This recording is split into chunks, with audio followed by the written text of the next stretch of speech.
Humans behind the health care के एक नए एपिसोड में आपका फिर से स्वागत है। आज हमारे साथ एक बहुत ही खास इंसान जुड़े हैं, एक ऐसे डॉक्टर, एक ऐसे बेटे और उससे बढ़कर एक बेहतरीन इंसान। पिछले 7 साल से हम इनसे जुड़े हुए हैं, अपने आप को बहुत ब्लिसफुल मानते हैं कि इनके साथ हमें जुड़ने का मौका मिला। बहुत कुछ सीखा है इनके साथ, मैं उस सभी चीज़ों की बात करूंगा ना। आई एम श्योर कि जब हम इस डिस्कशन में जाएंगे, आप सबको भी जो इस एपिसोड को सुनेंगे उनको बहुत कुछ सीखने को मिलेगा। पहले तो मैं बात करूंगा doctor Sunil Mehta. Welcome to the show sir. Thank you. Doctor Sunil Mehta एक बहुत ही सक्सेसफुल पेडिट्रिशियन है। पंजाब की मेडिकल कम्युनिटी का एक बहुत जाना माना नाम है। ये बच्चों के डॉक्टर हैं और प्रैक्टिस करते हैं खरड़ में। इनका अपनी वाइफ के साथ अपना एक हॉस्पिटल चला रहे हैं, mother and baby care setup है। और प्राइमरीली ये बच्चों की प्रैक्टिस पे ज़्यादा काम करते हैं। बट आज हम थोड़ा सा अभी डॉक्टरी प्रोफेशन की इनकी कम बात करेंगे। इनको आज हम मिल रहे हैं सुनील मेहता जी एक बेटे के तरीके से, तो हम उस सफ़र की भी बात करेंगे, कैसे हमारे साथ सफ़र शुरू हुआ। पर पहले बात करूंगा सर दयानंद मेडिकल कॉलेज की 1990 का बैच। जी, आपके चेहरे पे दयानंद मेडिकल कॉलेज के नाम से एक नेचुरल स्माइल आई है, तो पहले तो मैं जानना चाहूँगा, उस दौर में वापस जाना चाहूँगा। 1990 को जब आप याद करते हैं, जब कॉलेज का सफ़र शुरू हुआ, तो पहली याद क्या आती है? And I am sure college के डेज और वैसे भी डॉक्टरों की तो एक अलग ही चर्चे होते हैं, तो कोई ऐसा किस्सा शेयर करना चाहोगे आप हमारे साथ? मेरे घर से पहले कोई भी डॉक्टर नहीं था। अच्छा, फर्स्ट तो मैं I was the first doctor हूँ जॉइन द मेडिकल प्रोफेशन। तो जब आप पढ़ के मेडिकल कॉलेज पहुँचते हैं तो टोटली माहौल चेंज हो जाता है। एक तो फीलिंग आती है अंदर कि आप डॉक्टर बनने वाले हैं, उससे ऊपर सब्जेक्ट्स, द माहौल, पेशेंट्स का, क्लास का, टीचर्स का टोटली डिफरेंट होता है। मेरे लिए टोटली एक नया वर्ड था, एक नई दुनिया थी। और सच में मेडिकल प्रोफेशन आने के बाद मेरे को समझ आया कि मैंने एक ही बहुत ही उम्दा और एक अच्छा प्रोफेशन चुना है।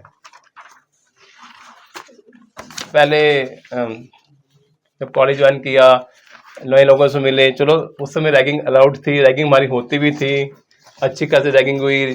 पर धीरे धीरे करते हम सीनियर्स के और क्लासमेट के साथ घुलते मिलते चले गए। श्योर। कोई पर्टिकुलर बात याद आती है खास दोस्तों की, या कोई ऐसा किस्सा जो आप सबको सुनाना चाहोगे?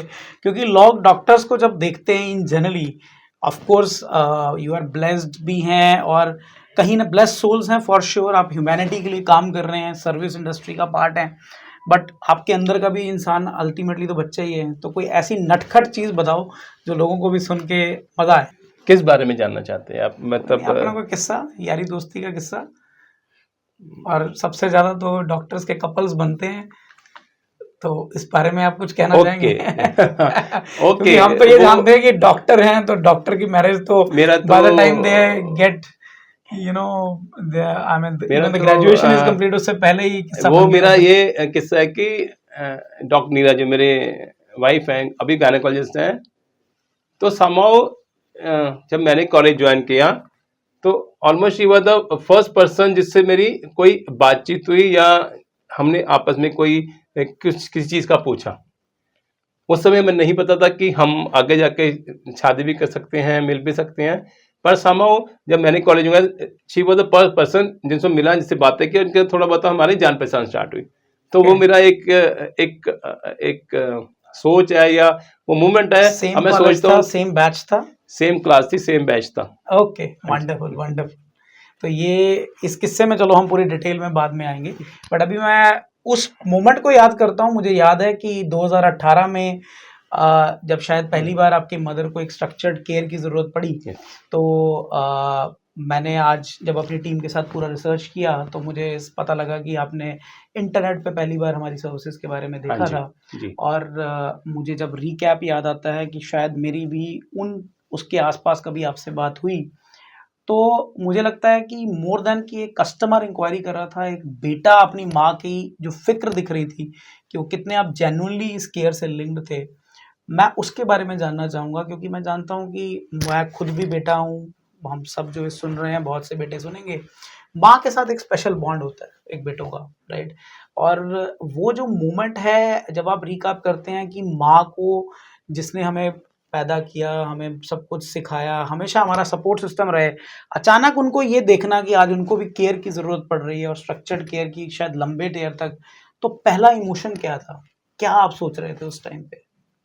उस मोमेंट को पहला अगर इमोशन तो निकाल एक परेशानी और हैरानी का था, हुँ, क्योंकि मेरे माता पिता ने मेरे को बहुत सपोर्ट किया डॉक्टरी सेटअप करने में, मेरे बच्चों को संभालने में, वो मेरे साथ ही रह रहे थे। अचानक देखा कि मम्मी थोड़ा धीरे-धीरे बीमार पड़ते जा रहे थे और एक दिन ऐसा है कि वो बिल्कुल ही उनको साँस की तकलीफ़ हो गई। उनको हॉस्पिटल लेके गए, वहाँ पे वो 15, 16, 17 दिन रहे। फिर डॉक्टर ने वहाँ बोला कि आप इनके घर में मैनेज कीजिए, आप इनको इनको घर में आपको इनको होम वेंटिलेट करना पड़ेगा। तो एक होम तब आईसीयू टाइप एनवायरनमेंट बनाना यस, पड़ेगा। तब मेरे को ख्याल आया कि अब ये चीज़ में हमें कुछ ऐसी टीम चाहिए जो मम्मी को 24 आवर्स संभाल सके। हालाँकि मैं डॉक्टर हूँ, मैं भी संभाल सकता हूँ, पर मेरे कुछ अपनी ज़िम्मेवारियाँ हैं, मेरा हॉस्पिटल था, मेरे बच्चे छोटे थे, तो मुझे कुछ टीम की ज़रूरत थी, मेरे को टीम बनानी थी। उस समय मैक्स हॉस्पिटल से मैं एक एक टर्शियरी लेवल नर्स तो ले आया था, पर मेरे को साथ में एक अटेंडेंट चाहिए था जो मैं ढूँढ रहा था इंटरनेट के ऊपर। तब मेरे को ज़ॉर्गर का पता चला, इंटरनेट ढूँढते हुए, तब मैंने कॉल किया और वहाँ से एक मैंने जनरल ड्यूटी अटेंडेंट अरेंज किया। उस समय मुझे लगता है कि मेरा वो डिसीजन ठीक रहा, बिकॉज़ इतने सालों में जो भी अच्छी केयर मम्मी को मिल पाई है, ये सब एक होम केयर फैसिलिटी की वजह से है। और आज की डेट में मम्मी की अच्छी देखभाल हो रही है। अब उसके बाद तो 2019 में तो फिर जब संविदा, तो मैंने जॉर्गर से ही नर्सिंग स्टाफ ले लिया था और तब से लेके आज तक जॉर्गर का ही नर्सिंग स्टाफ और जीडीए मेरा साथ दे रहे हैं। बहुत खुशी होती है कि जब मैं देखता हूँ कि अ, लोग लंबा चलते हैं, बिकॉज़ नेचुरली केयर की जर्नी जो है वो कई बार बहुत लंबी हो जाती है और शायद इस सफ़र में ज़रूरत पड़ती है एक सपोर्ट सिस्टम की। तो मेरे लिए शायद बाकी लोगों के लिए समझना भी ये बहुत ज़रूरी होगा कि जो आपने बोला अभी कि बीइंग अ डॉक्टर, जब आप एक नर्सिंग होम भी चलाते हो, एक हॉस्पिटल भी चलाते हो, क्या माइंडसेट डिफरेंस देखते हो कि जो नर्सेज़ या अटेंडेंट्स जो उस सिस्टम का पार्ट हैं और होम केयर में जिस तरीके का माइंडसेट चाहिए होता है, उस माइंडसेट में क्या फ़र्क है? क्यों ज़ॉर्गर जैसी कंपनीज़ या ये इंडस्ट्री इम्पोर्टेंट हो जाती है? थोड़ा-सा आप एज़ अ डॉक्टर इसमें पर्सपेक्टिव डालिए। जैसे कि मेरा खुद का हॉस्पिटल है, हमारे पास सारी फैसिलिटी है। मम्मी को हम हॉस्पिटल में ही हमने मैनेज किया, उनके लिए कमरे में आईसीयू बनाया। पर डे वन से मुझे लगा कि जो नर्सेज मेरे हॉस्पिटल में काम कर रही हैं, अगर मैं उनको मम्मी की तरफ भी लेके जाता हूँ, तो वो उनको वो round the clock the care, the compassion, the emotion नहीं दे पाती। हुँ, एक तो उनकी ड्यूटी चेंज होती रहती है, रोज़ की रोज़, कभी मॉर्निंग, कभी इवनिंग। जब हम एक होम केयर की नर्स लेते हैं, वो सिर्फ एक ही पेशेंट के साथ अटैच्ड है, उन्हीं को देखती हैं, उनका physically as well as emotional care सारी वो होम केयर नर्स करती हैं। तो उससे एक सिस्टम बन जाता है एक 24 केयर्स का, क्योंकि एक होम केयर में पेशेंट को 24 आवर्स केयर की जरूरत होती है, जो कि एक जो नर्स शिफ्ट ड्यूटी करे वो नहीं दे पाती। अगर नर्स कॉन्स्टेंट रहेगी तो वो हमेशा पेशेंट को इमोशनली एंड फिजिकली बेटर संभाल पाएगी। Thank you so much sir. Sir, अब मैं थोड़ी-सी बात करना चाहूँगा, फिर से वापस आते हैं कि जैसे हमने जितना आपको क्लोज़ली हमारी टीम से जब फीडबैक मिलता है, मैं खुद भी बहुत बार आपसे इंटरैक्ट कर चुका हूँ, एक नेचुरल बॉन्ड बना है हमारे बीच में। मैंने देखा कि आपको बहुत एज़ अ ह्यूमन भी मैंने समझा, तो बहुत इन्वॉल्व्ड हैं आप, ना सिर्फ़ अपनी माँ के साथ, अपनी वाइफ़ के साथ, आप एज़ अ पिता भी बहुत मुझे प्राउड फ़ील होता है कि पिछली बार आप हमारे ऑफ़िस में अपनी बेटी के साथ भी आए थे, तो मुझे वो फ़ीलिंग बहुत क्लियरली दिखा कि कैसे आप इन्वॉल्व्ड हैं हर तरीके के फैमिली सपोर्ट सिस्टम में। थोड़ा आपकी वाइफ़ के साथ रिलेशनशिप को समझते हैं, तो ये स्टोरी आपने बताया कि डीएमसी में मुलाकात हुई, उसके बाद शादी कब हुई? कब आप लोगों ने सोचा इकट्ठे प्रैक्टिस करने का? आई एम श्योर कि वो तो और थोड़ा उस सफ़र के बारे में बताइए कि जब आपने पेरेंट्स को पहली बार बोला डॉक्टर बनने के बारे में, उसके बाद प्रैक्टिस, इस स्टोरी को समझना है हमें, आपसे सुनना चाहेंगे। डॉक्टर बनने विचार तो मेरा खुद का था। मेरे पेरेंट्स तो दोनों नॉन मेडिको थे। फादर मेरे पंजाब मंडी बोर्ड में काम करते, मदर मेरी टीचर थी। वो तो मेरे मदर जो है वो तुमको थोड़ा बहुत मेडिकल प्रॉब्लम होता रहता था, तो उनको लेके पीजीआई जाते थे। उसमें PGI was the only hospital जहाँ पे जब ज़्यादातर लोग जाया करते थे। तो वहाँ से डॉक्टर को देख के अंदर एक इंस्पिरेशन आई, एक फीलिंग आई कि अगर बंदा डॉक्टर, अगर इंसान डॉक्टर बनता है तो हम शायद लोगों की केयर ज़्यादा कर सकते हैं। और हमारे ज़माने में प्रोफेशन का बहुत ज़्यादा कोई चॉइस नहीं होती थी, ज़्यादातर लोग डॉक्टर या इंजीनियर बनते थे। वहाँ राइट। से डॉक्टरी शुरुआत हुई। जब मैं डॉक्टरी में गया जो डॉक्टर नीरा है मेरे वाइफ, वो मेरे क्लासमेट थे, पर हमारे पास कभी ऐसा कोई बात हुई नहीं कि हम शुरू से अभी करते थे। हमारा first year, second year, third year बीता। So sir, जब just to clarify, ये अरेंज मैरिज है या लव मैरिज अ, या लव कम इस अरेंज है? Partly both. Partly both. हाँ, वो आपको थोड़ा सा सुना देता हूँ मैं, हाँ हाँ। क्योंकि हम थर्ड ईयर तक हमने एमबीबीएस खत्म की। इंटर्नशिप में जब हम इकट्ठे काम करते थे, थोड़ा थोड़ा एक दूसरे को ज़्यादा पहचानना शुरू किया। उसके बाद जब हमने एमडी स्टार्ट की तो उन्होंने गायनी ज्वाइन कर ली और मैंने पीडियाट्रिक ज्वाइन कर ली। उनकी ज़्यादा डिलीवरी कॉल में मेरे को कॉल आती थी, हम ड्यूटी पे इकट्ठे होते थे। तो उस समय थोड़ा सा हमारी जानकारी आपस में बढ़ी। मैंने पेरेंट्स से बात की, उन्होंने पेरेंट्स से बात की, तो फिर उनके पेरेंट्स मेरे पेरेंट्स से बात करने आए। अब मेरे पेरेंट्स कहते हैं कि अगर आप दोनों को मंजूर है, इट्स फाइन फॉर बोथ, हम हमारे लिए, हमें फिर, क्योंकि हम दोनों डॉक्टर से, दोनों सेम लेवल के थे, दोनों की ब्रांचेज थी, उन्होंने, हमारे घर वालों ने आपस में मिलके रजामंदी कर ली। तो that's how we got married. MD second में मैरिज हुई, उसके बाद से हम इकट्ठे हैं। हमने एमडी इकट्ठे की, रेजिडेंसी इकट्ठे की। हमने उसके बाद डॉक्टर साहब ने, डॉक्टर ने जॉब ज्वाइन कर ली, मैं प्रैक्टिस में आ गया। पर वो कुछ साल जॉब करने के बाद मेरे साथ ही मेरे प्रैक्टिस में आ गया। आपके रूट्स शुरू से खरड़ से ही थे? नहीं, आई बिलोंग टू चंडीगढ़, मेरा घर है अच्छा। चंडीगढ़ में। Okay. I have been brought up in Chandigarh, I have studied there. I just came to Kharagpur to For the practice for the purpose. practice. Okay. Wonderful. But I find there that there's a good opportunity there. Of Then I course. shifted my base from Chandigarh to Kharagpur. तो ma'am ने कितने साल बाद practice को join किया?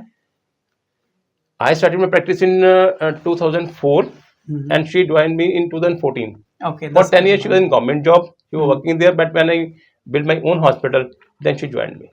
Okay, that's wonderful. Great, great, great, sir. Sir I think अभी हम paediatrician line की बात करते हैं तो आज हमें ये अपॉर्चुनिटी मिली है, तो आप एक इतने वेल अकम्प्लिश्ड डॉक्टर हैं, बच्चों की स्पेशलाइजेशन पे काम करते हैं। थोड़ा सा मैं चाहूँगा कि जो ऑडियंस हमें सुनने जा रही है उनको थोड़ा सा बताइए कि आज पेडियाट्रिशियन की जो रोल है सोसाइटी में, आई नो कि आप मेडिसिन को प्रैक्टिस करते हैं, बच्चों के सेगमेंट को देखते हैं, बट बियॉन्ड एक ह्यूमन एंगल की भी बात करना चाहूँगा कि मतलब ये रोल कैसा इवॉल्व हो गया है, पेडियाट्रिक्स आज समाज के लिए कितना इंपॉर्टेंट सब्जेक्ट, क्योंकि हम जब देखते हैं बच्चों के अंदर बहुत से पर्सनालिटी डिसऑर्डर्स भी देखते हैं, जैसे ADHD टाइप चीज़ आज बहुत कॉमन डिस्कस हो रही है। स्ट्रेस वर्ड जो शायद हमारे टाइम पे कभी बच्चों के लाइफ में आता ही नहीं था, आज वो एक्सपोजर टू इंटरनेट इतना हो गया जिसके कारण स्ट्रेस टाइप चीज़ें भी डिस्कस होनी शुरू हो गई हैं। तो इसमें पेडियाट्रिशियन का रोल कितना इंपॉर्टेंट हो गया है, अदर देन कि मेडिसिन को प्रैक्टिस करने के अलावा? क्योंकि मैं समझता हूँ, अब मैं आप लोगों के अंदर एक काउंसलर भी देखता हूँ, एक गाइड भी देखता हूँ और मोर लाइक बिहेवियरल एक्सपर्ट भी देखता हूँ, तो उस बारे में आप कुछ बात करिए।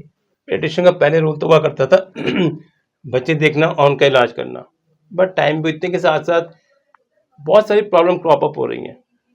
पहली बात तो आजकल बच्चों में स्क्रीन एक्सपोजर बहुत बढ़ गया है, फोन यूजेज, टीवी यूजेज बहुत बढ़ गया। उसकी वजह से बच्चों में, जैसे आपने बोला, ADHD, ऑटिज्म जैसी प्रॉब्लम, टेंट्रम्स, एंगर, रेज बहुत बढ़ता जा रहा है बच्चों में। तो पेडियाट्रिशियन का रोल अब सिर्फ खासकर मेडिसिन लिखने ना से पेरेंट्स को गाइड करने का भी हो गया एज अ काउंसलर कि how to prevent such thing happening in a child life. बच्चे को कितना स्क्रीन एक्सपोजर देना है, कितनी एक्टिविटी देनी है, वो सब हम पेरेंट्स को समझाते हैं। इसके साथ जैसे बच्चे बड़े होते हैं, जैसे वो एडोलसेंट बनते हैं, अब हम बहुत सारी एडोलसेंट प्रॉब्लम देख रहे हैं। उनकी mental health, we are seeing more intimacy in adolescents, early pregnancy, early sexual exposure, ये बहुत बढ़ता जा रहा है। तो हमें उस तरफ भी ध्यान देना पड़ता है, हमें पेरेंट्स को भी काउंसल करना पड़ता है, हमें एडोलसेंट को भी, उनकी मेंटल हेल्थ को भी काउंसल करना पड़ता है, उनके उन हर एस्पेक्ट को देखना पड़ता है जहाँ पे हमें दिक्कत नजर आती है। कोई सर 3 बातें ऐसी पेरेंट्स जो आज इस एपिसोड को सुनेंगे, उनके बारे में उनको कोई ऐसी 3 सजेशंस देना चाहोगे कि जब वो बच्चों से आज के बच्चों से जब डील करते हैं तो किन बातों का ध्यान देना चाहिए ताकि हम एज ए पेरेंटिंग में हम अपना इफेक्टिव रोल प्ले कर पाएँ? यस, सबसे पहली बात तो छोटे बच्चों के पेरेंट को they should good time to their small kids even below 1 year of age. हम देखते हैं पेरेंट्स आजकल वर्किंग हैं, मदर भी फादर भी, तो वो इतने बिजी होते हैं कि वो बच्चों को टाइम नहीं दे पाते, which is a very not a very good thing. ये देखा गया है कि उन बच्चों में ऑटिज्म ज़्यादा पाया जाता है जहाँ पे उनका पेरेंट्स से इंटरेक्शन नहीं होता, जहाँ पे उनकी सोशल एक्टिविटी नहीं होती पेरेंट्स के साथ। अगर पेरेंट्स अपना टाइम बच्चे को ज़्यादा दें, अपना फिजिकल टाइम ज़्यादा दें, बच्चे का phone exposure less than 2 year of age 0 रखें और उनकी एक्टिव इन्वॉल्वमेंट, तो ये वो बच्चे मेंटली मोर हेल्दी होते हैं। सेकेंडली, जैसे बच्चे ग्रो करते हैं, parents are suppose to spend more time to with kids to listening their problems and solving them. बड़ी ऐसी चीज़ें होती हैं जो बच्चे बाहर से सुन के आ जाते हैं, which are not true. Parents should talk to them and address all their queries, and adolescent parents should become the friends of their kids rather than being parents. Absolutely. I think makes a lot of sense, sir. Thank you so much. बहुत ही बढ़िया आपने बातें करी हैं and I am sure कि सब लोगों को बहुत बेनिफिट होने वाला है, क्योंकि ये कॉन्वर्जेशन बहुत रेयर होती हैं जब कोई ऐसे स्पेशलिस्ट जिन्होंने अपने पिछले, आई थिंक सर ने ऑलमोस्ट अपने 3 डेकेड, अब अगर हम बात करें तो इस प्रैक्टिस में लगा दिए हैं, राइट। तो ये सारी हमारे लिए नॉलेजेबल चीज़ें हैं, ज़रूर हमें एक्वायर करनी चाहिए। सर इसी में कनेक्ट करते हैं जो आपने बातें बोली भी कि मतलब अनफॉर्चुनेटली बोलूँ या एक लाइफ में अगर कभी हमारे घर में ऑटिज्म चाइल्ड है, सीपी है, राइट, हमें एक्सेप्ट करना है ना, हमें ग्रेसफुली एक्सेप्ट करना है। ऐसी सिचुएशंस में जो पेरेंट्स, और हमारे पास भी इस जर्नी में बहुत से लोग घर पे ऐसी सपोर्ट लेने आते हैं, क्योंकि ये भी बहुत लंबा सफ़र है, ये भी छोटा सफ़र नहीं है जब कोई स्पेशल चाइल्ड आपके घर में है। इन पेरेंट्स को लेके या कैसे इन बच्चों को डील करना है, इसको लेके कोई आप 2-3 टिप्स या कोई चीज़ें सजेस्ट करना चाहोगे, specially for those parents? Of course वो बच्चों के लिए उतना रेलेवेंट नहीं होगा जितना कि उन पेरेंट्स के लिए रेलेवेंट है। पेरेंट्स को they should visit their doctor and ask question about the development of the child. कभी भी उनको लगे कि the child is not developing in any field, in walking, talking, in understanding, speaking और emotion, then they should contact doctor and they should go for their child development as early as possible. Autism में देखा गया है कि early intervention always helps. अगर आपके बच्चे को ऑटिज्म कोई डायग्नोस हो रहा है, डोंट बी अफ्रेड, आप सबसे पहले उसकी डेवलपमेंट असेसमेंट कराइए, उसको IQ डेवलपमेंट असेसमेंट कराइए, then you should go for therapies. Therapies बहुत सिंपल होती हैं, their therapies are given by child psychologist people, वो आप घर में भी कर सकते हैं। as the more time you give to a child doing therapies and another child illness, वो जल्दी रिकवर हो सकता है। प्रॉब्लम तब आती है जब हम प्रॉब्लम पिकअप नहीं करते या उसको इग्नोर करते हैं and we just while away time, जो टाइम बीते जाता है वो वेस्ट हो गया। The early you handle your child with the help of pediatrician, child psychologist, therapist, the more better it is. I think makes lot of sense, क्योंकि again हमें आज प्रिविलेज मिली है तो सर का हम हर तरीके से बेनिफिट ही लूँगा in the interest of my audience. Sir care giving पे वापस आते हैं, तो एक जब आपका ये सफ़र शुरू हुआ, आपको लगा कि आपके मदर के लिए सपोर्ट सिस्टम चाहिए, तो आपने बताया बात कि किस तरीके से आपने प्रोफेशनल सपोर्ट सिस्टम को वेटेज देना चाहा। अब अगर आप पूरे इंडिया की बात करते हैं, आज की डेट में हम रफली देखते हैं कि एजिंग पॉपुलेशन बढ़ती जा रही है, right. While we are very proud to be a young nation, but at the same time हमारी 11% की जो पॉपुलेशन है वो ऑलरेडी कहीं ना कहीं ओल्ड एज में एंटर कर गई है। एट द सेम टाइम उनमें से बहुत से लोग डिपेंडेंट हो जाते हैं, हेल्थ केयर एपिसोड्स में चले जाते हैं। कैसे तैयार करें इंडिया को इस पूरे, मैं तो बोलता हूँ कि ये भी मुझे एक पेंडेमिक टाइप साउंड होता है, राइट, और हम इसीलिए इस इंडस्ट्री का पार्ट बने, बहुत कॉशियसली हमने इसको चुना, पिछले 12 साल से हम लगे हैं। लेकिन आपका पर्सपेक्टिव जानना चाहूँगा कि कितना ज़रूरी है ये इंडस्ट्री और क्या मेन कंसिडरेशंस हैं जो ध्यान में रखनी चाहिए, स्पेशली वो जो वर्कफोर्स इसका पार्ट जिसको आज है या फ्यूचर में बनेगी, उनको ध्यान में रखते हुए आप क्या कहना चाहेंगे? होम केयर, हमारी एल्डरली पॉपुलेशन बढ़ती जा रही है क्योंकि हमारा लाइफ स्टाइल बढ़ता जा रहा है। So as as once we need people जो एल्डरली लोगों को देख सके. अब now the younger population is busy with their work. The sorry I just repeat your question once, sorry. ना ना एब्सोल्युटली ओके सर, मेरा पॉइंट ये है कि जैसे कि आप जब ये पूरा सिस्टम देख रहे हैं कि किस तरीके से इंडिया में इस नीड बढ़ती जा रही है इस सेगमेंट की, यस. तो इसके लिए इंडिया को कैसे तैयार करना है, मतलब उस पर्सपेक्टिव से अगर आप सोचें कि क्या सिस्टम, क्योंकि मेरा मानना है कि एक नौकरी नहीं है, एक सिस्टम बनाने वाली बात है ना. क्योंकि आपको एक आदमी, जैसे आपने अपने, मैंने देखा कितना ग्रैनुअली आप इन्वॉल्व हो. जैसे फॉर एग्जांपल आप उस डिटेल में भी जाते हो कि जब अगला बंदा जाने वाला है उससे पहले दूसरा बंदा आ गया, उसको ट्रेनिंग मिल गया या नहीं मिल गया. और आने के अलावा नेचुरली एज ए कंपनी हम भी फोकस्ड हैं कि आदमी वहाँ काम, जो नर्स जाती है, केयरर जो जा रहा है वहाँ पे, उसका जॉब डिस्क्रिप्शन वेल डिफाइंड होना चाहिए कि जो एक्टिविटीज़ आपके मदर के लिए डिफाइंड है वो हो रही है या नहीं हो रही है. तो इस सिस्टम के बारे में आप इवैल्यूएट करना चाहेंगे कि क्या चीज़ें ध्यान में रखने की ज़रूरत है ताकि ये जो प्रॉब्लम इतने नेशनल लेवल पे पूरी इंडिया को सर्व करने की है, उसमें क्या चीज़ों को ध्यान देने की ज़रूरत है केयर गिविंग इंडस्ट्री में? देखो, care giving is upcoming and necessary industry. Awareness बढ़ानी चाहिए अमंग द पीपल के as the people, as the elders get old, they need both emotional care as well physical support. तो basically तो ये है कि we can make people more aware about these services and make them more useful. That's all Sure. I can think about it. Wonderful, no issues sir, no issues. उन बेटे बेटियां आपके जैसे जो इस जर्नी से जा रहे हैं, उनके लिए कोई मैसेज, क्या उनको किस लेवल पे, क्या उस प्रॉब्लम की वेट करनी चाहिए कि हमारे पेरेंट्स को ऐसी सिचुएशन आने वाली है, किस स्टेज पे तैयारी करना शुरू करें एक प्रोफेशनल केयर गिविंग जर्नी का, उनके लिए कोई मैसेज देना चाहोगे Yes, जो आपके इस जर्नी में? definitely. I think every child should think about it that their parent may need professional caring at any stage of their life. हो चाहे ना हो, but they should be mentally, physically and financially prepared for this home care if the need arises. This shouldn't happen that when the parent get sick or had problem, only then we should start searching for a caregiver. I think we should be prepared. What I have learned from my experience that we should be prepared beforehand to give the care if the need arises. The need may never arise, but it may arise at any time. बिल्कुल सही बोला आपने sir. क्या आपको लगता है कि कभी ऐसा लगा कि इस मैक्स वाले एपिसोड से पहले भी शायद मैं केयर शुरू कर सकता था, ऐसा कभी फीलिंग आया? Yes, मम्मी मेरे जब कि भाई चलने चलते गिर जाते थे, तो then I thought कि that there should be Somebody to someone take care. around with always there who can handle her if not.